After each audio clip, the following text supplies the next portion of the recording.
Hey, salut, bienvenue au Bourrasque Podcast, là où on aide et on inspire les Québécois à entreprendre et innover.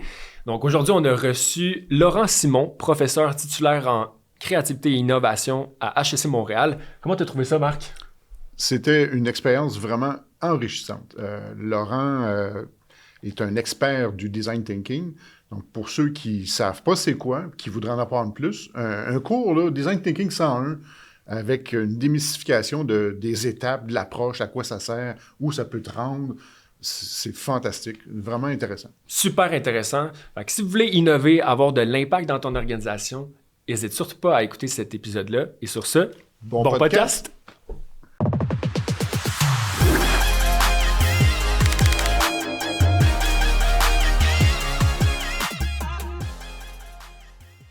Bonjour Laurent. Bonjour Antoine. Bonjour. Ça va bien? J'ai déjà oublié votre nom. Marc. J'étais mauvais avec les noms. Mais très content d'être avec toi pour cet épisode du Bourrasque Podcast. Donc, pour ceux qui nous écoutent, je vais présenter notre invité, M. Laurent Simon, professeur titulaire au département d'entrepreneuriat et d'innovation à HEC Montréal. Pionnier reconnu dans le management de la créativité, Laurent est cofondateur et co-directeur de Mosaïque, le pôle créativité et innovation de HEC Montréal. Formateur et consultant très recherché, il a accompagné de nombreuses organisations, y compris des géants créatifs comme Ubisoft, le Cirque du Soleil, pour les aider à développer leur capacité d'innovation. Il co-dirige également l'école d'été en management de la créativité Montréal-Barcelone, un programme international unique pour stimuler la créativité des leaders. Dans notre épisode, on va parler du mindset et de la culture d'innovation, comment innover dans une PME, le design thinking, la créativité et l'avenir de l'éducation. Donc, merci beaucoup d'avoir accepté notre invitation. C'est un grand plaisir de vous avoir aujourd'hui. Merci pour l'invitation. Très heureux d'être avec vous. Commençons avec ton parcours professionnel. Pourrais-tu nous raconter un petit peu c'est quoi ton parcours et comment tu en es venu à obtenir ce rôle à HEC Montréal? Alors, mon parcours, il est au départ assez standard. J'ai fait une business school en France au début des années 90, où je me suis en fait énormément ennuyé. Je trouvais que ce qu'on nous enseignait était d'abord peu stimulant et d'autre part assez peu habilitant. En fait, je me sentais pas devenir un gestionnaire compétent, en particulier dans un monde qui bougeait déjà très vite. J'ai eu la chance de partir en échange à HEC Montréal, et puis ça a été un double coup de cœur. Coup de cœur pour Montréal, et encore aujourd'hui, 30 ans plus tard, et coup de cœur pour HEC Montréal, sur la façon dont on abordait la gestion, la façon dont on mobilisait aussi les étudiants dans la production, la coproduction de connaissances. J'ai tellement aimé ça que je suis retourné en France un petit peu, industrie du luxe, chasse de tête, ce genre de choses, et à un moment, j'ai eu l'occasion de revenir pour une maîtrise à HEC Montréal, sur des enjeux d'ailleurs qui étaient déjà très contemporains, sur la question des grandes crises éco-industrielles. Et puis au moment où j'avais le choix de repartir en France, à Paris, on m'a offert une charge de cours. Et en 96, j'ai commencé à enseigner, ça a été le troisième coup de cœur. Et donc enseignement, doctorat, j'ai eu la chance de faire mon doctorat sur le pilotage des équipes de la création collective au sein des studios d'Ubisoft, au tout début du studio à Montréal. Okay. J'ai fait presque 2 ans de terrain, une thèse ethnographique. Je voulais comprendre, je voulais apprendre, puis je voulais le faire à proximité des créateurs, des développeurs. Puis ça m'a amené à continuer de m'intéresser au fond au milieu de création, aux pratiques de création, puis vraiment autour de cette idée de pratique. Il y a un moment, la création, il faut arrêter d'en parler, il faut en faire, quoi. Incroyable. Puis tu es professeur à HEC Montréal justement depuis de nombreuses années. Tu as même cofondé Mosaïque, le pôle de créativité et innovation de l'école. C'est quoi qui t'a motivé de lancer ce pôle-là à l'époque? Ça aussi, c'est une belle histoire, puisque j'ai eu la chance dans mon parcours de croiser un collègue un peu plus senior. Moi, j'ai souvent travaillé en binôme. Puis là, j'ai croisé un collègue, Patrick Coindé, pour le nommer, qui prend sa retraite ces jours-ci. Patrick est économiste de l'innovation. Moi, je venais plutôt de management. Et puis, on a eu la chance de travailler sur des petits projets, des Learning Expeditions à Montréal. Et puis, à un moment, on a voulu développer un projet de recherche pour comparer la créativité scientifique, la créativité technologique et la créativité artistique. Et c'était tellement ambitieux qu'évidemment, ça n'a pas été accepté. Et on l'a fait 2 fois. La deuxième fois, on nous a dit, votre projet est formidable, mais il rentre pas dans les cases. Et là, on s'est dit, moi j'étais un peu dans le milieu, on s'est dit pourquoi pas le faire avec directement avec des gestionnaires, des organisations, des entreprises. Et c'est comme ça qu'on a mobilisé autour de cette idée de vraiment de réfléchir ensemble aux bonnes pratiques de créativité pour l'innovation, qu'on a réussi à fédérer à l'époque Ubisoft, l'Institut de recherche d'Hydro-Québec, Desjardins et quelques autres. Et ça nous a amené donc à concevoir cette plateforme où vraiment l'esprit, c'est coproduire de la connaissance utile entre profs avec des étudiants-chercheurs directement avec le milieu. J'adore. Puis justement, j'aimerais savoir un peu l'évolution de ta perspective que tu as eue au niveau de l'innovation, parce que tu as eu à collaborer avec plusieurs chercheurs, des enseignants, tu as eu la posture de consultant, travailler au milieu, en terrain, en entreprise, en organisation. Ça a été quoi un peu l'évolution de ta perspective sur l'innovation puis les clés pour réussir à innover puis avoir de l'impact réel? Ouais, c'est une grande question. Consultant, des fois, je résiste un peu au terme parce que moi, j'ai le privilège d'être prof, qui est encore un beau métier, puis un des rares métiers aujourd'hui où on sait qu'on est dans la stabilité. Un prof qui entre aujourd'hui à HEC Montréal, mais il en a pour 30, 35, peut-être 40 ans. Et donc, en général, on résiste un peu à l'idée de conseil, on aime bien l'idée d'accompagnement. Donc, l'idée d'une relation qui va se développer dans du temps plus long, et où on va coproduire de la connaissance et puis essayer de continuer d'apprendre ensemble. Puis ça, pour nous, c'est très important parce que la valeur de ce qu'on a fait dans Mosaïque, le pôle Mosaïque, cette plateforme-là, c'est d'être capable d'amener des gens avec qui on peut être en dialogue dans du temps plus long. Donc, c'est un détour, mais pour répondre à ta question, on voit souvent le fantasme d'une espèce de créativité immédiate, l'étincelle, le spark. Ou d'un truc qui vient d'en haut, là, l'inspiration avec la petite musique des anges. Et ce qu'on a appris sur le terrain, à la fois en travaillant la théorie, mais aussi en entrant vraiment au contact avec les organisations, c'est que c'est pas, je dis souvent, c'est pas Harry Potterien, il n'y a pas de baguette magique, c'est du travail. Il n'y a pas de génie créatif, ça j'y crois pas du tout. C'est des gens qui se posent des questions, qui le font à plusieurs, qui travaillent, qui se salissent les mains, qui recommencent. Et donc, un des grands apprentissages pour nous, c'est que l'innovation, c'est du passage à l'action. L'innovation, c'est de la pratique. On a un enjeu très fort parce qu'il y a dans un univers très turbulent comme le nôtre, il y a une grande injonction à l'innovation. Il faut innover, vous devez innover. Le problème qu'on a tout de même, c'est que ça reste assez largement un discours. Et donc le défi, c'est d'amener les organisations dans la pratique et de réfléchir l'innovation dans le passage à l'action.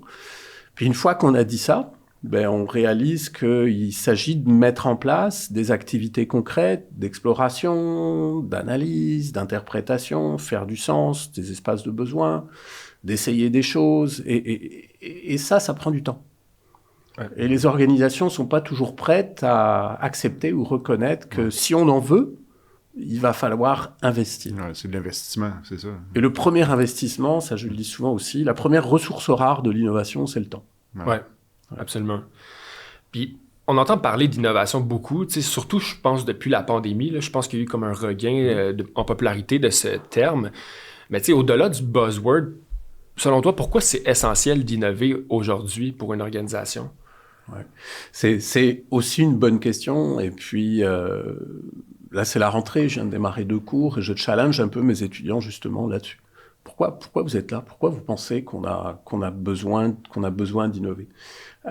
Et on échange, leur fait partager des mots, etc., essayer de faire du sens. Et ce qui ressort très rapidement, c'est que aujourd'hui, innover, c'est survivre. On est, j'insiste, dans un univers qui est extrêmement turbulent. On a connu des turbulences ponctuelles avec la Covid, mais on est aussi dans un moment historique et stratégique qui est marqué par les crises, qui nous oblige aussi à penser autrement ou à repenser les produits, les services, la mission des organisations, leur identité, et donc les processus et les pratiques. Et pour faire ça, on sait, pour être très honnête, on sait comment ça marche. On sait comment ça marche un process d'innovation. Par contre, il faut le faire. Ouais. Puis tu sais, non, je pensais que tu avais quelque chose à dire. Je me demandais, tu sais, l'innovation, peut-être plusieurs pensent que c'est uniquement technologique, puis que c'est par la technologie qu'on peut venir innover. Dans toute ta carrière, ton bagage professionnel, tu sais, pourrais-tu nous démystifier un peu c'est quoi l'innovation, puis est-ce que ça va vraiment au-delà de la technologie que les gens pourraient juste penser à prime abord? Oui, et puis là encore, bonne question évidemment. Si je remets un peu la casquette de prof, on a beaucoup fait cette confusion entre innovation et puis progrès scientifique et technologique, la valorisation du progrès scientifique par la technologie. Ça a beaucoup marqué le XXe siècle. Maintenant, l'innovation elle-même a changé. La technologie, quand je me posais la question à mes étudiants il y a 10 ans, donnez-moi des mots, quand vous entendez innovation, à quoi vous pensez? Technologie était toujours au cœur du tableau. Aujourd'hui, la technologie, elle est en périphérie. Elle apparaît comme un levier, un instrument. Parler d'innovation aujourd'hui, c'est parler de capacité à changer. Capacité à changer par les processus, par les pratiques, par les activités, capacité à re-questionner une mission. Et c'est pour ça aujourd'hui qu'on va parler, par exemple, d'innovation sociale, bien sûr, qu'on va parler d'innovation institutionnelle ou d'innovation dont les grandes orientations ont changé. Quand on a commencé Mosaïque il y a 17 ans maintenant, la question de l'environnement, elle était présente, mais elle n'était pas centrale. Aujourd'hui, elle est centrale. C'est une des crises majeures. L'accroissement des inégalités, c'est une des crises majeures. Et donc, on voit que les horizons de l'innovation ont évolué parce que l'environnement stratégique, socio-économique a évolué lui aussi. Ouais. Puis selon toi, c'est quoi les plus grands freins ou malentendus en lien avec l'innovation chez les dirigeants d'aujourd'hui? Là encore, c'est une question essentielle. Je pense qu'un des premiers freins, sans vouloir la prêcher pour ma paroisse, je suis prof, je suis chercheur, un des premiers freins, c'est probablement la méconnaissance de l'innovation. On a un discours innovation sans nécessairement savoir de quoi on parle. On parle de l'innovation beaucoup comme son aboutissement, comme le résultat. En anglais, l'output, le livrable, etc., la solution. L'innovation, on doit idéalement l'aborder comme une pratique et donc comme une démarche. Et une partie de mon travail depuis une dizaine d'années, c'est vraiment de démystifier cette question-là et d'aborder l'innovation sous l'angle des pratiques, sous l'angle des activités concrètes.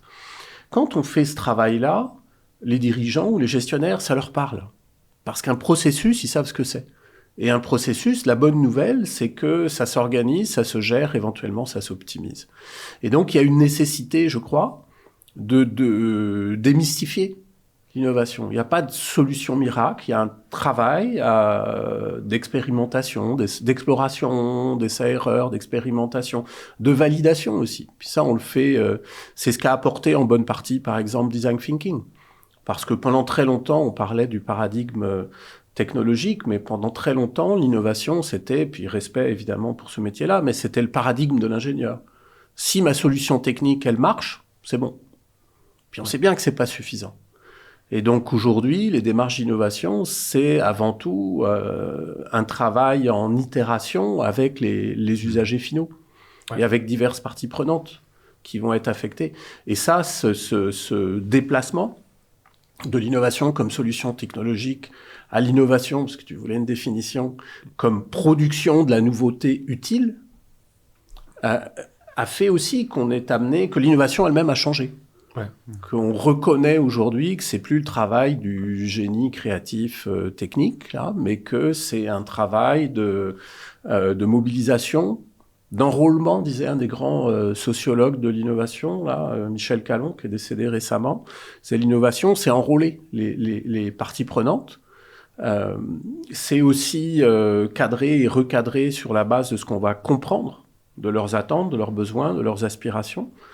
Et ce qui a évolué encore plus ces dernières années, c'est qu'on avait beaucoup mis l'innovation sous l'angle du client, puis sous l'angle, le client, c'est le prix qui l'intéresse, puis sous l'angle de l'usager.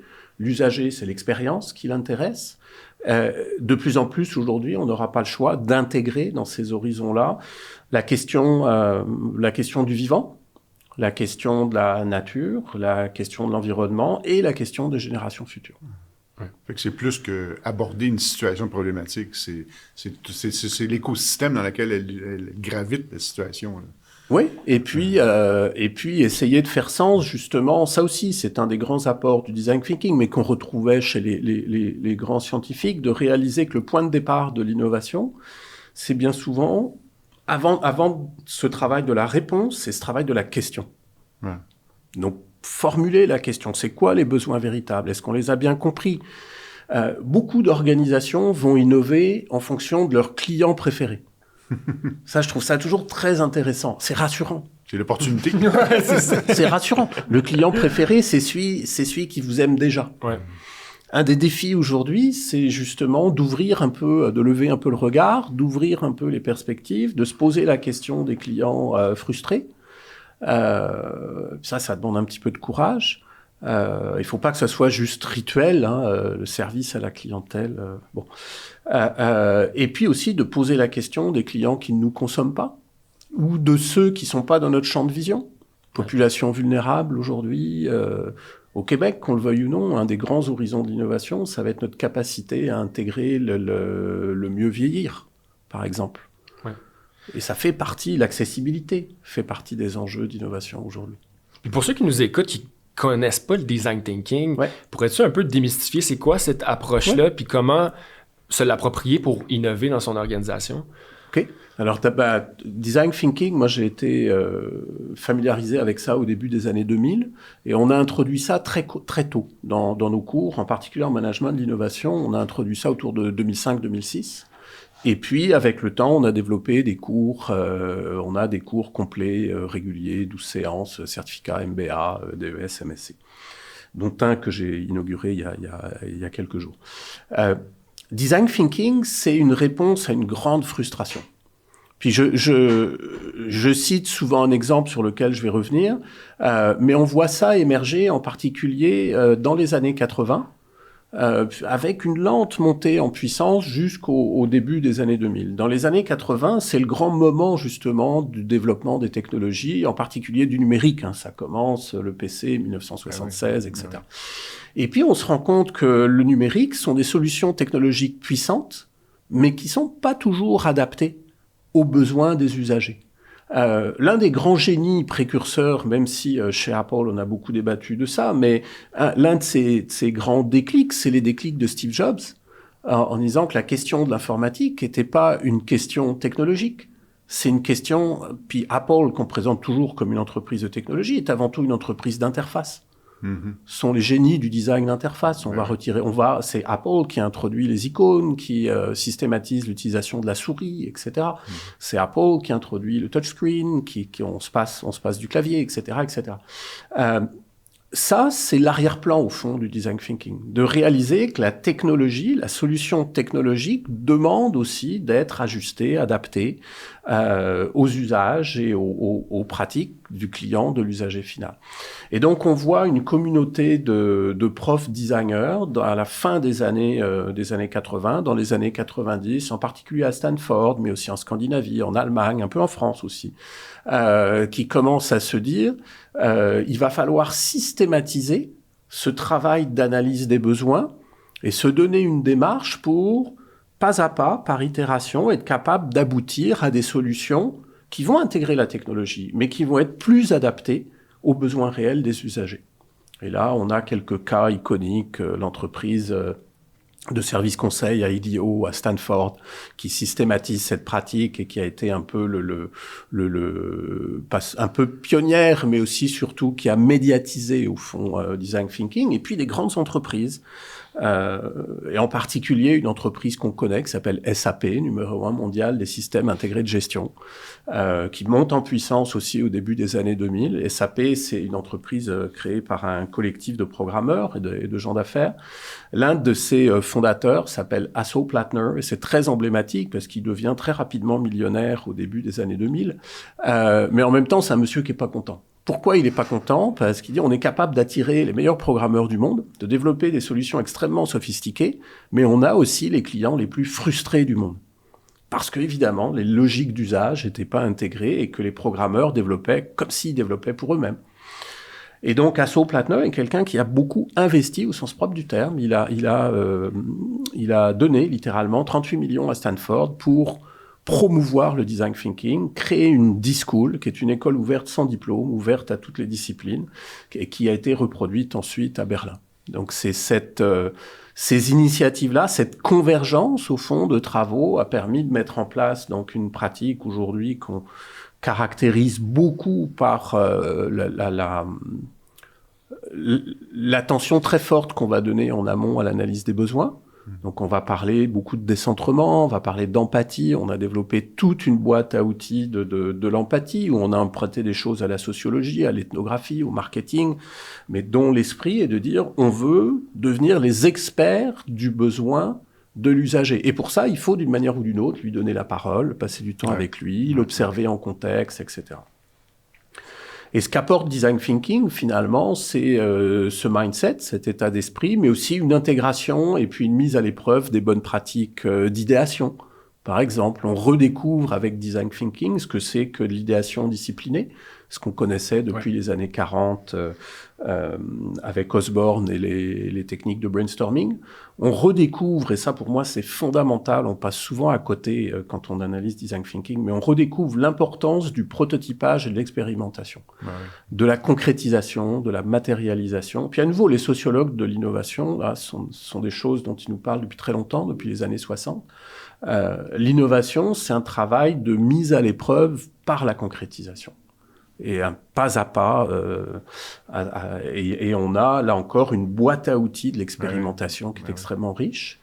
Et puis on a vu Design Thinking s'enrichir avec le temps. En particulier, on parle souvent de 3 grandes perspectives, hein, la désirabilité. Est-ce qu'on est capable de bien saisir, bien appréhender les espaces de besoin? La faisabilité. Et puis là, l'idéation, la technologie va nous aider, bien connaître les technologies, mais aussi le prototypage et l'expérimentation. Et puis, on va rajouter à ça un questionnement nécessaire sur la viabilité. Et pendant très longtemps, la question de la viabilité, elle était un peu, je serais tenté de dire presque un peu superficielle.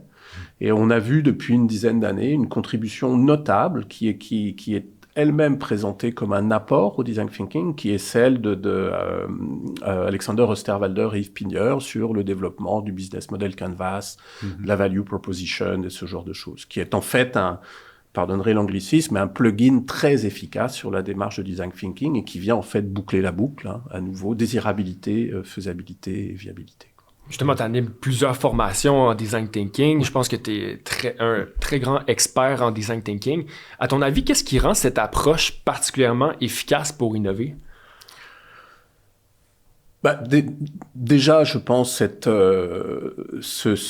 il y a une dimension assez forte d'humilité, en fait, dans le design thinking, où on n'est plus dans un modèle où on va dire « je sais ce qui est bon pour vous ». J'ai fait mes recherches, j'ai développé ma techno, je sais ce qui est bon pour vous. Donc l'humilité, elle passe par l'empathie. Puis l'empathie, si on la pratique véritablement, l'idéal, hein, l'horizon à nouveau de l'empathie, c'est pas j'ai vu un client, je l'ai regardé, j'ai tout compris. C'est justement le rebouclage. J'ai vu ça, je pense que ça peut être intéressant pour vous, pertinent. Qu'en pensez-vous? Qu'est-ce que vous avez à me dire là-dessus? Hein, l'un des grands horizons du design thinking, c'est le co-design. Exact. C'est à la limite de faire de l'usager client un co-designer, un co-innovateur à toutes les étapes. Et ça rend les choses beaucoup plus efficaces. Il n'y a pas une solution qui est bonne pour tout, là. Ça vient la plupart du temps du client qui va la faire ressortir par l'approche. Oui, puis par les échanges, par la prise en compte du contexte aussi. Donc ça, c'est une des grandes forces du design thinking, cette humilité, l'empathie, puis on a beau le répéter, souvent c'est un discours, l'empathie, mais là, une pratique véritable, authentique de l'empathie, intelligente, qui prend le temps. Et puis la deuxième force, à mon sens, je dirais qu'il y en a 3, mais la deuxième force, c'est on fait pas du design thinking seul. C'est le fait que ça soit une démarche collaborative, c'est le fait qu'on intègre dans la démarche l'importance du débat, du re-questionnement. Puis la troisième force que j'évoquais un peu plus tôt, c'est cette importance de la matérialisation, de l'expérimentation concrète. Super intéressant. Puis pour un organisme public ou une entreprise privée qui veut apprendre plus sur le design thinking, implanter ça dans son organisation, par où commencer? Puis combien de temps aussi ça prend combien de temps avant d'avoir des mini-résultats ou avoir au moins ce momentum-là là, dans l'organisation pour désirer innover puis passer vers l'action? Là? Mais on aimerait bien là que les entreprises là soient capables de passer de 0 à 100 là en termes de compétences. On sait très bien que c'est pas comme ça que ça fonctionne. Il y a un certain nombre de travaux là-dessus qui sont très très clairs. L'idéal, c'est de commencer petit, donc de prendre des sujets dont le point de départ, c'est un irritant reconnu, d'essayer pour apprendre. Donc, on va monter en capacité en faisant. Donc, des petits ateliers, des petits sprints, et même minimalement, puisque j'en ai fait pas mal là, depuis 15 ans, des formations sur le design thinking, des interventions. On fait beaucoup de co-design aussi. Souvent, ce que je dis aux gestionnaires, regarde, soyez modestes, mais faites-le. Et à la limite, dans vos travaux, avec votre équipe, à votre échelle, prenez juste un outil. Faites l'exercice d'utiliser une persona. Faites l'exercice d'aller prendre un temps d'observation ethnographique. Usager réel, contexte réel. Et puis, partagez ensuite, débattez. Faites l'exercice de mettre en place un vrai brainstorming discipliné. Une fois. Montrez. Et puis, quand vous faites ça, si vous obtenez des résultats, montrez vos outils. Il n'y a pas de magie. Montrez qu'il y a un travail derrière ça. Et puis, débriefez vos outils. Et regardez, on a fait un portfolio de personas, puis voici ce à quoi ça nous a amené à réfléchir, et voici comment ça impacte notre compréhension de ce qu'on devrait faire. On a, avec une grande organisation, là, que je nommerai pas ici, on parlait d'acupuncture organisationnelle. Mais on peut pas bouleverser l'organisation du jour au lendemain. Mais à l'échelle des gestionnaires, ces outils sont puissants. Donc, d'en faire un usage ponctuel et de familiariser le reste de l'organisation avec ce que ces outils peuvent amener. Utiliser un business model à un moment sur une prise de décision, par exemple, ça c'est des choses qu'on a déjà faites aussi.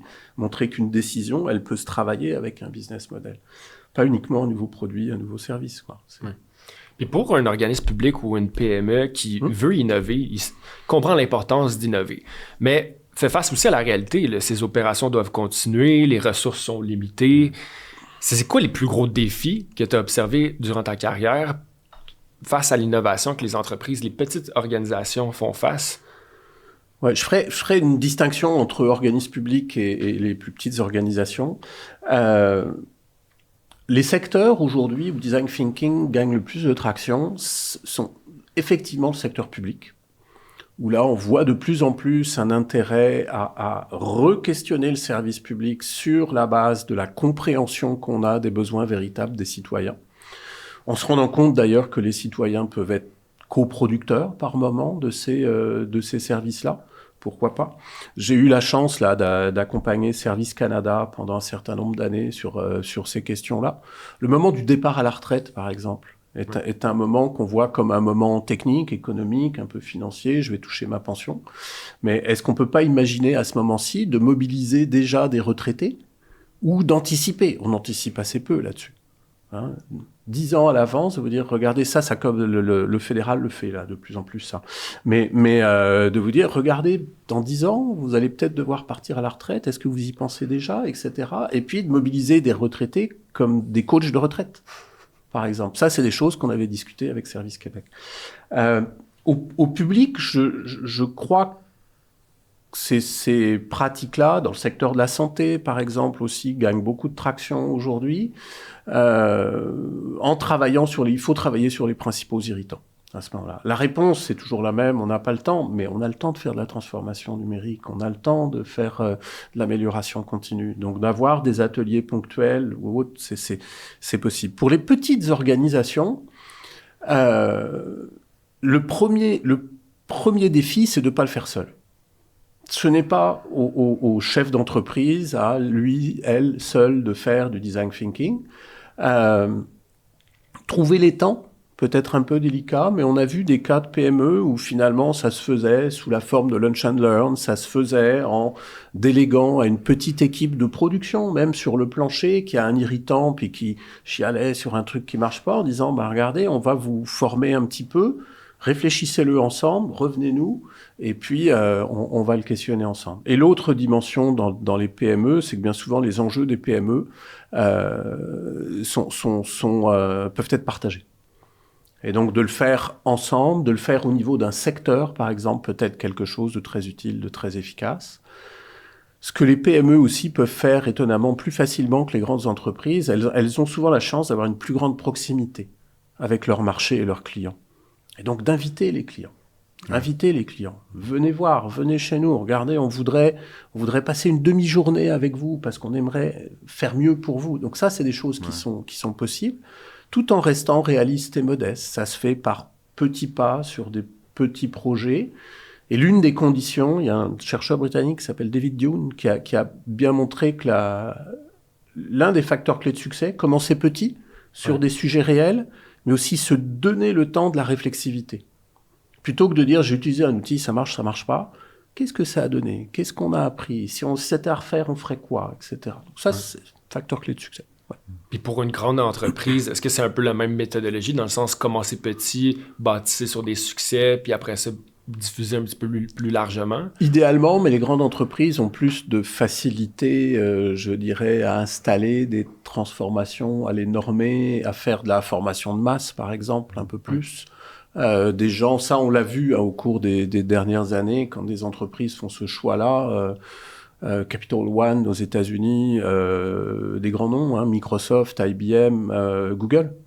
Chez Google, c'est devenu une pratique normale. Chaque employé de Google est formé au design sprint dans le modèle de Jay Knapp en 5 jours. Là. Puis, donc les grandes entreprises ont plus de moyens, puis ont plus le moyen de massifier, d'essayer de se tromper aussi que les PME. Ouais, essayer et se tromper, faire des erreurs, ça fait partie de l'apprentissage. Donc, c'est dans l'approche même, de l'itération. Absolument. Faut faire des erreurs. Faut accepter que ça marchera pas du premier coup, là. Ouais.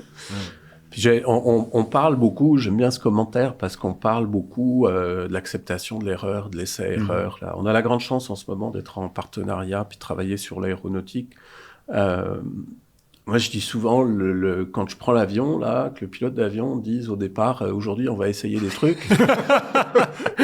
On se sent pas à l'aise. Non, je suis pas sûr, mais c'est une vraie question. Ouais. Ça pose aussi la question de la capacité des organisations à ouvrir des espaces où on peut essayer des choses.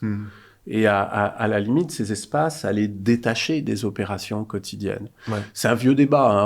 Dans l'histoire d'innovation, on parle de la tension, exploration, exploitation. Ouais.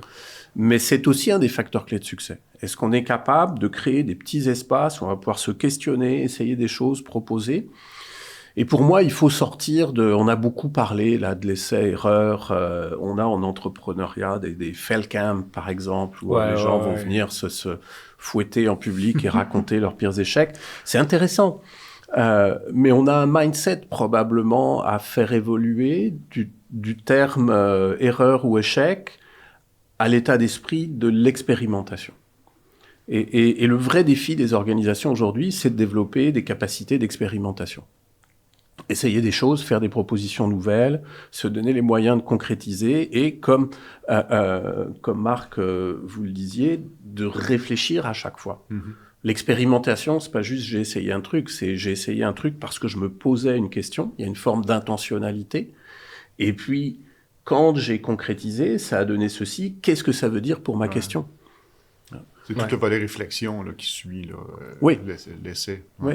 Puis je dis souvent que il faut sortir du paradigme un peu magique sur l'innovation, la créativité. On va trouver, on va être inspiré, et puis revenir à un paradigme qu'on connaît très très bien, qui est celui de faire des hypothèses de valeur. Ouais. Je pense que cette idée-là est signifiante. C'est bien de faire une hypothèse, mais ça ne sera pas suffisant. Si je pense qu'elle est signifiante, il va falloir que je trouve des façons de valider ou d'invalider mon hypothèse. Exact. Et donc que je fasse des expériences et des expérimentations. Faire des hypothèses, définir des expériences pour les mettre à l'épreuve, ça nous ramène à la méthode scientifique. Exact. Qu'on connaît très bien. qu'on connaît très bien. Et ça, c'est un des grands défis en innovation, c'est de rationaliser les démarches en formatant nos questions, réintroduisant de l'intentionnalité et puis mettre à l'épreuve, réfléchir, recommencer. Ce que j'adore de ce que tu mentionnes, c'est que ça rend ça accessible aux gens aussi. Au lieu de penser que c'est une recette miracle, puis justement qu'il va avoir l'idée du siècle qui va tomber du ciel, mais au final, non, c'est à travers une démarche, un processus qu'on va apprendre, on va connaître mieux nos usagers, nos utilisateurs, nos clients. On va se donner la chance de tester des choses puis de minimiser le risque aussi dans ces démarches-là. Tout à fait. Ce qui est formidable, on nous dit on va pas innover parce qu'on a peur de se tromper. Mais justement, il va falloir se tromper. On n'aura pas le choix. Exact. On n'aura pas le choix. Et donc, en ajout à ce que tu disais, Antoine, ce qui est formidable, c'est que sur 25, 30 ans, on a équipé aussi cette démarche. Ouais. On a des outils. Design thinking, c'est outillé, le Lean Startup, c'est outillé, la démarche entrepreneuriale, elle est outillée. Ouais. Et tous ces outils visent effectivement à dérisquer, visent à réduire le risque et puis à nouveau à invalider nos hypothèses et puis à faire un petit pas de plus en avant. Ou alors de reconnaître que notre idée n'est pas bonne, puis peut-être qu'il faudrait passer à autre chose. Puis justement, dans toutes ces années-là, sens-tu qu'il y a eu une évolution de la compréhension de ces approches-là? Parce que moi, j'ai l'impression qu'encore même à ce jour, nous aussi, on en offre de la formation Design Thinking, puis pour plusieurs, c'est méconnu, là. C'est pas connu du tout. Puis... Ou c'est trop proche d'une approche scientifique, mais pourtant c'est très terre à terre. Ouais. Quand on connaît bien les étapes, on peut se l'approprier, mais on dirait que ça fait peur encore. Là. Ça fait... Le terme, est-ce que le terme est mais c'est ça. Oui, moi, des fois, j'évite même d'employer, c'est ça qu'on a d'employer le terme, et puis on essaie de ramener ça à des étapes concrètes, à des pratiques concrètes. J'ai restructuré il y a quelques années une formation que je donnais un petit peu de façon magistrale sur l'innovation autour de 5, 6, 7 questions très, très pratiques qui vont venir challenger les gestionnaires. En re-questionnant, par exemple, comment on fait notre analyse des besoins, quoi. Est-ce que c'est juste des études de marché? Comment on est capable de générer des idées nouvelles ensemble? Et puis, une fois qu'on s'est posé ces questions, on est capable de réfléchir ça dans la pratique. Ouais. Et sur ton point, je veux citer, puis je pense qu'il y a une reconnaissance de la nécessité d'innover, ça c'est très clair. Ce que j'appelle l'injonction d'innovation. Cette injonction d'innovation, souvent, vous avez raison, elle fait peur, un peu. Et le constat qu'on fait, c'est qu'il y a encore, là, ce qu'on disait tout à l'heure, une grande méconnaissance de ce que c'est, concrètement, qu'une démarche d'innovation. On confond beaucoup le résultat avec la démarche, puis on voit encore beaucoup l'innovation comme une technologie ou le produit miracle. Boston Consulting Group, depuis quelques années, là, fait avec plus ou moins de régularité une grande étude qui est un peu un State of the Union of Innovation. Ils l'ont fait en 2021, ils l'ont refait en 2024. 5000 entreprises dans le monde entier qu'on questionne sur, en gros, pile l'innovation, près des dirigeants. Premier résultat des courses, 2021, je crois, plus de 70% des entreprises, des dirigeants, là, disent l'innovation fait partie de nos 3 priorités stratégiques. Ouais. Intéressant. Là, les gens de BCG, c'est des analystes, des experts, ils vont creuser un petit peu, puis là, ils constatent au fond qu'il y a dans ces entreprises-là, 5000, il y en a moins de 50% qui investissent véritablement sur des pratiques d'innovation. Donc, qui ont une forme d'investissement, du temps dédié, un département innovation, etc. Refont l'étude de façon un petit peu plus serrée en février 2024. Elle est publiée en février 2024. Là, on a 83% des dirigeants qui disent l'innovation top 3 des priorités stratégiques. C'est 1 ou 2 ou 3. Okay. Et là, les consultants analystes de Boston Consulting Group font un travail de terrain. Donc, ils vont voir chacune des entreprises. Il y a moins de 5% de ces 5000 entreprises qui ont des pipelines d'innovation organisées, structurées, stratégisées, maîtrisées. Donc, notre défi, c'est de sortir du discours et de passer à l'action. Exact. Faire des choses.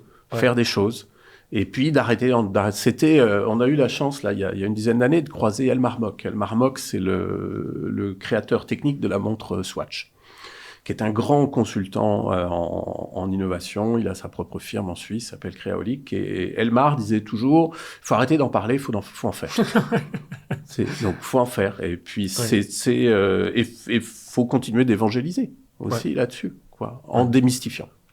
En démystifiant. Prochain point, je veux parler Ouais. méthodologie ou culture. Par où commencer? Parce qu'on entend plein d'approches qui existent, Lean Startup, amélioration continue, Lean Six Sigma, Design Thinking, Blue Ocean Strategy, etc. Qu'est-ce que tu recommandes à une PME qui débute en innovation? Faut-tu avoir une méthode particulière pour structurer l'innovation ou d'abord avoir le mindset, la culture d'équipe? En clair, comment créer une culture où les employés osent proposer des idées et tester de nouvelles choses, même quand on est une équipe très occupée? Ouais. Là-dessus, personnellement, j'ai une posture radicale, là, sinon intégriste. Là.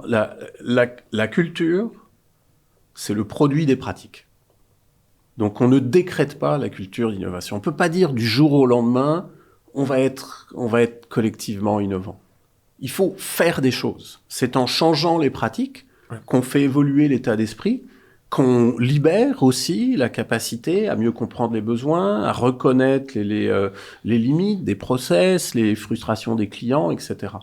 Je reste convaincu que le point de départ, puis là encore, je prêche probablement pour ma paroisse, mais qu'il faut se former, même minimalement. Des fois, on est appelé pour faire une intervention 1 heure, et où on pose, au fond, une représentation mentale de ce qu'est la stratégie en mettant de ce qu'est l'innovation en mettant l'accent sur les pratiques.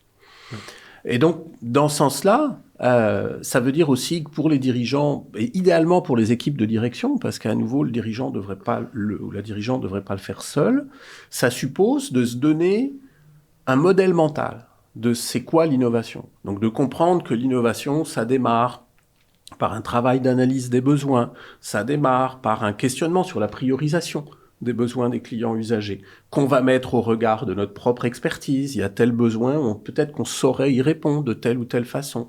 Ça demande d'accepter aussi qu'on n'aura pas la solution au départ, et donc il va falloir explorer. Un des trucs qu'on cultive probablement le moins dans les organisations, c'est l'imagination.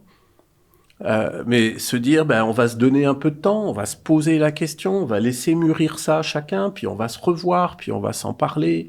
Donc ce temps-là d'idéation est important. Tout ce qui est comparable aussi est essentiel dans ces démarches-là.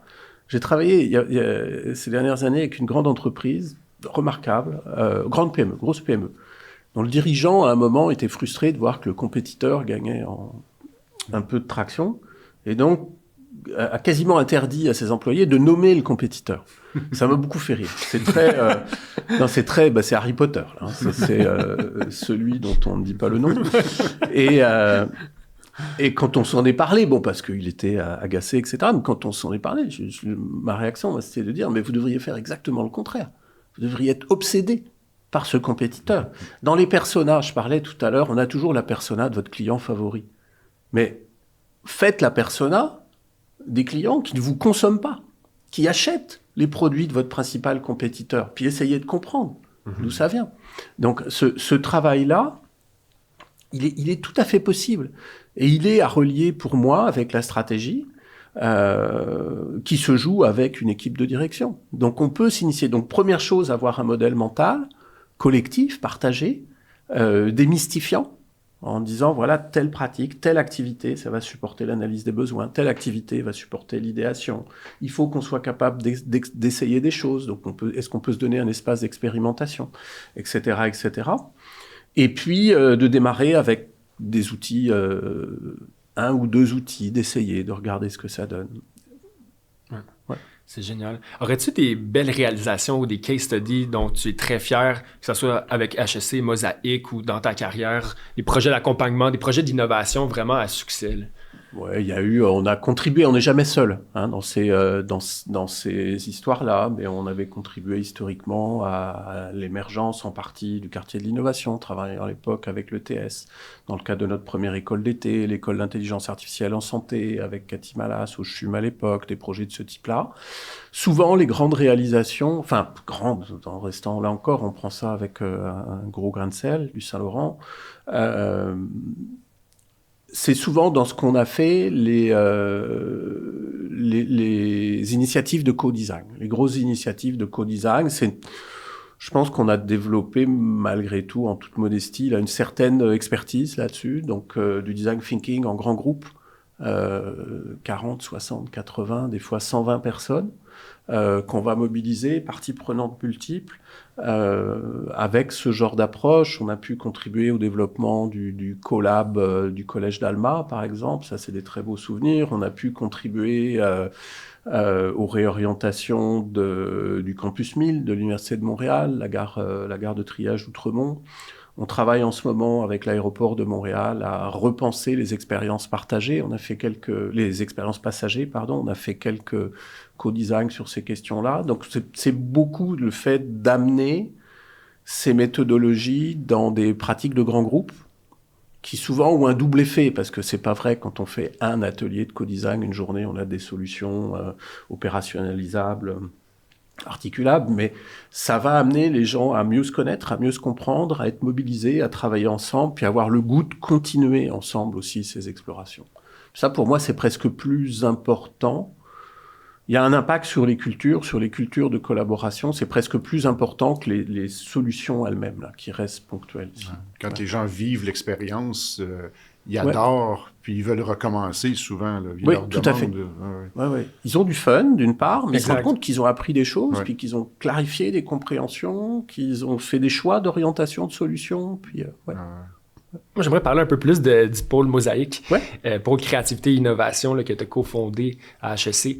C'est quoi la mission de Mosaïque, en quelques mots, puis qu'est-ce que le pôle apporte de particulier à l'écosystème d'innovation au Québec? OK. D'abord, dans les stratégies d'HEC Montréal, portées à peu près autour de 2007-2008 par un de nos collègues qui était à ce moment-là directeur de la valorisation et du transfert, il y a cette idée qu'une école de gestion où on a d'habitude des départements, des programmes, des chaires, devrait se doter d'une 4e dimension. Pour nous, ça a été les pôles. Cette 4e dimension sont des espaces donc, où on va retrouver 1 ou 2 profs leaders, mais qui vont travailler avec d'autres profs, avec des étudiants-chercheurs, directement avec le milieu. Et pour nous, il y avait derrière ça vraiment fondamentalement l'idée de la coproduction de connaissances dans des démarches de recherche-action. Et donc, on n'arrive pas en disant on est super chercheur, on a l'expertise, on sait ce qui est bon pour vous. À nouveau, on va regarder vos enjeux, on va mobiliser de la recherche, on va échanger avec vous, et puis on va essayer progressivement de trouver des options utiles pour la question que vous vous posez. Ça nous a amené aussi à réfléchir, à publier des choses, évidemment, à suivre aussi un peu les évolutions des grands modèles d'innovation, puisque sur les presque 20 dernières années, on a vu beaucoup l'innovation s'ouvrir. On parle d'innovation ouverte depuis près de 20 ans, mais là, on a vu beaucoup émerger des formes organisationnelles un peu nouvelles, des communautés d'innovation, des espaces d'innovation, des écosystèmes d'innovation. Des zones d'innovation. Ouais, des zones d'innovation. Qui ont beaucoup posé question, justement. Et donc, on a abordé ça pas mal, ça sous l'angle de la recherche, en essayant de réfléchir, mais au fond, des organisations et des parties prenantes qui se mettent ensemble pour réfléchir à un enjeu commun, comment ça se structure, comment ça s'organise, quels outils, quelles méthodes, etc. On a beaucoup insisté sur l'importance aussi de des espaces autour d'un concept qu'on appelle le middle ground, là, mais est-ce qu'on est capable d'avoir des espaces sociaux et cognitifs partagés entre les parties prenantes qui pourraient amener des éléments pertinents à une solution. Et donc à travailler aussi sur la notion d'écosystème beaucoup. Ce que ça amène à Montréal, là encore en toute humilité, je pense qu'on a joué, puis d'autres l'ont fait aussi, mais on a joué beaucoup ce rôle de plateforme où on a amené ensemble des gens, des fois de l'aéro, avec ceux du jeu vidéo, avec ceux de la santé, avec des startups, avec le milieu des arts et de la culture aussi, des industries créatives qui nous inspirent beaucoup. Donc le fait d'avoir un espace commun. Et puis, notre vaisseau amiral, c'est devenu aussi notre école d'été, qui est un projet assez unique qui est un projet un peu fou à l'origine, de dire on va amener des gens de différents pays à réfléchir ensemble la créativité pour l'innovation entre 2 villes, Montréal et Barcelone, maintenant 3, Montréal, Nantes et Barcelone, pendant 15 jours, donc une semaine Montréal, une semaine Barcelone, on va sortir les gens de leur contexte, et ils vont vivre ensemble, travailler ensemble, apprendre ensemble, et puis aussi prendre en charge des projets concrets qui nous sont soumis par des organisations de Montréal ou des organisations internationales. Et pour nous, l'école d'été Mosaïque est devenue notre living lab, littéralement. C'est là où on teste des choses, c'est là où on apprend, c'est là où on découvre des nouvelles têtes, des nouvelles perspectives, et c'est vraiment devenu un dispositif qui, à la fois, nous force à mettre à plat nos connaissances, mais qui vient aussi réénergiser la communauté qui existe autour de Mosaïque dans l'écosystème montréalais, mais aussi au-delà. Ouais. Non, j'ai entendu des bons commentaires de Mosaïque. Là. J'ai des gens qui ont participé. Je pense à Nancy Morin, je pense qu'elle avait participé, puis elle avait adoré l'expérience. Est-ce que c'est accessible à tous? Alors évidemment, c'est pas la réponse est oui, dans un cadre aussi auquel on tient beaucoup, puisque le pari qu'on a fait avec cette école d'été entre Montréal et Barcelone, ça a été de trouver un équilibre entre académique, professionnel et étudiant. Et ça, en fait, c'est rarissime.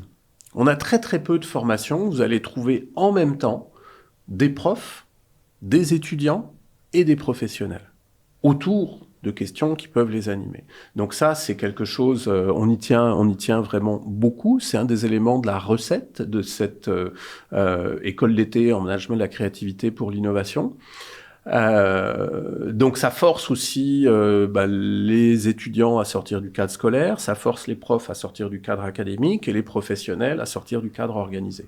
Donc pour nous, et à s'enrichir mutuellement des différentes perspectives. Et donc oui, c'est accessible aux étudiants, bien souvent aux étudiants gradués, c'est même crédité pour nos étudiants. On essaye d'avoir un équilibre un tiers, c'est-à-dire on a à peu près une vingtaine d'étudiants, une vingtaine de professionnels idéalement, puis une vingtaine d'académiques. Et puis les professionnels, oui, il faut nous approcher, poser sa candidature, et puis évidemment il y a une petite facture qui va avec ça, parce que c'est pas gratuit, mais c'est un projet, comme c'est un projet académique qui vise pas non plus si on peut générer des revenus, on est content, mais on vise à être à l'équilibre. Ouais. Et puis, mais c'est ouvert. Et on dit souvent interdisciplinaire, international, parce qu'on a souvent plus d'une dizaine de nationalités représentées, et intergénérationnel. Et le caractère intergénérationnel a fait une vraie différence là au cours des 17 dernières années, quoi. Ouais. Puis pour une entreprise, au niveau plus de Mosaïque, une entreprise privée ou une organisation, est-ce qu'elle peut vous contacter pour aller chercher de l'aide, ou comment ça fonctionne? Mettons, une entreprise veut être plus innovante, mettre en place des bonnes pratiques. Est-ce que vous pouvez les aider? Alors, la réponse est oui, évidemment, sous conditions. Une des conditions, c'est les conditions de disponibilité, parce qu'on est une petite équipe, et ce qu'on aime beaucoup faire dans ces cas-là, c'est pour ça que je résistais un peu au terme consultant tout à l'heure, parce que ce qu'on aime beaucoup faire, c'est mobiliser des étudiants-chercheurs. Et donc, mettre en place des pratiques de recherche-action, un étudiant qui va être sur place, par exemple, dans l'organisation, qui va faire la job de bras aussi, de collecte de données, d'interprétation, avec qui on va travailler. Donc ça, nos pratiques sont très marquées par la recherche-action et la coproduction de connaissances. Donc ça, pour nous, c'est une des conditions. Donc c'est pas de venir en disant à nouveau, je sais ce qui est bon pour vous, faites ceci, faites cela, et puis de repartir avec un chèque. On aime bien aussi, autour de certains sujets, essayer de faire travailler les organisations ensemble. Donc on a des thématiques, on a des axes où on s'est retrouvés avec le temps sur, par exemple, les questions de diffusion de l'innovation en santé. Bon, c'est pas des choses qu'on veut adresser seul, par exemple. Le développement des nouveaux modèles d'affaires des industries créatives. On va vouloir regarder différentes entreprises, etc. Et puis, on intervient aussi parfois très ponctuellement, là, 1 heure, 3 heures, une journée, sur la partie un peu plus démystifiée. Ces sujets. Et Mosaïque, on voit encore ça aujourd'hui comme une plateforme partenariale où différentes entreprises peuvent venir échanger autour d'un sujet important en innovation, quoi. J'aimerais qu'on parle maintenant de l'avenir de l'éducation. On en a parlé tout à l'heure avant que l'épisode commence, avec la montée en flèche de l'intelligence artificielle générative dans les dernières années. Ça vient challenger les méthodes, ça vient challenger notre rapport à l'apprentissage en tant que tel. C'est quoi ta vision pour tout ça? Alors, je sais pas. Il y a la vision du prof. Qui est puis il y a la vision peut-être un peu plus personnelle. Le prof en ce moment il est un peu inquiet malgré tout. Ces outils sont extrêmement puissants, risquent en partie de se substituer à des capacités cognitives qui doivent être cultivées. Ces outils-là risquent aussi d'accroître les inégalités. On sait depuis très longtemps, les travaux de Dana Boyd dans les années 2000, Sherry Turkle dans les mêmes années, que quand on introduit une nouvelle technologie, elle profite en général plus aux gens déjà éduqués et moins à ceux qui n'ont pas eu la chance d'avoir les cadrages, les fondements, etc. Donc on a un risque aussi d'accroissement des inégalités. On a un risque, ça va sonner terrible là, mais presque de paresse cognitive aussi. Sait-on encore écrire? Sait-on encore... donc j'ai l'impression de parler comme un vieux ringard là, mais structurer un argument. La rhétorique est quelque chose qu'on apprenait quand même aux étudiants, même si on l'appelait pas toujours comme ça. Formuler un argument, positionnez-vous pour, contre, la pensée critique, ça reste un peu préoccupant en ce moment. Une fois qu'on a dit ça, ces outils bien utilisés, ils peuvent être surpuissants, ils peuvent nous aider énormément, à la condition évidemment qu'ils soient fiables, à la condition évidemment qu'ils soient pas biaisés. Donc on a encore du travail là-dessus. Moi j'ai eu l'occasion de travailler assez tôt avec ChatGPT, et puis les hallucinations de ChatGPT par exemple sur les références académiques sont courantes. Sont courantes. Donc on doit aussi garder notre petite lumière critique allumée. Puis je pense qu'on a des pratiques qu'on connaît, qu'on devrait réénergiser. Les journalistes nous parlent souvent de ça. On est à risque de vivre dans une ère un peu post-vérité, comme on dit. Notre défi, c'est la vérification des sources, leur questionnement, le sens, la création de sens aussi. Donc ça, dans l'éducation, dans la formation, je trouve qu'il y a quelque chose à réfléchir encore. Et c'est déjà, je suis pas seul évidemment, hein, c'est déjà en branle. Ça pose beaucoup de questions aussi sur ce qu'on comment on va enseigner, comment on va évaluer nos étudiants. Est-ce qu'on évalue les réponses de ChatGPT ou on évalue les réponses authentiques d'un étudiant? Ça, c'est questionnant. Pour ce qui est de l'intelligence artificielle. Maintenant, sur la question de l'innovation, peut-être pour une perspective un petit peu plus optimiste ou mobilisatrice, plus ça va, plus je suis profondément convaincu qu'on devrait enseigner ces pratiques plus tôt. Il y a des choses magnifiques qui se font au Québec en ce moment. Je pense à ce que fait Federico Puebla avec Créativité Québec. C'est remarquable. D'essayer d'amener la créativité dans les écoles. D'essayer de faire comprendre aussi, alors on a un peu d'approche par projet, etc., mais que ces approches-là, elles peuvent être encore plus structurées. Elles sont tout à fait appropriables par des enfants, je dirais en fin de primaire et au secondaire. Ce serait le moment idéal. L'enseignement de l'entrepreneuriat devrait être quelque chose qu'on met de l'avant dès le primaire. Dès le primaire.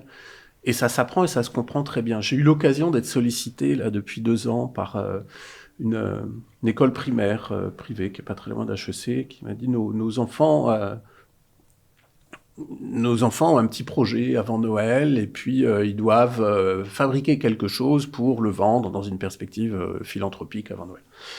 Très sympa, beau projet, intéressant, mais on leur parle un peu d'entrepreneuriat, on aimerait peut-être avoir un input académique, etc. Et donc, ça fait 2 fois, là, au mois de décembre, que je reçois 60 petites têtes surexcitées à HEC Montréal, et puis où on fait pendant 2h30, 3 heures une initiation à l'entrepreneuriat. En bon québécois, là, ça pogne. Ils sont extraordinaires. J'adore entendre ça. Ils sont extraordinaires parce que quand on démystifie, exact. je commence simplement en leur disant c'est quoi un entrepreneur. Puis là, ils lèvent tous la main. Moi. Ah, c'est quelqu'un qui veut faire du cash. Okay. Est-ce que c'est que ça?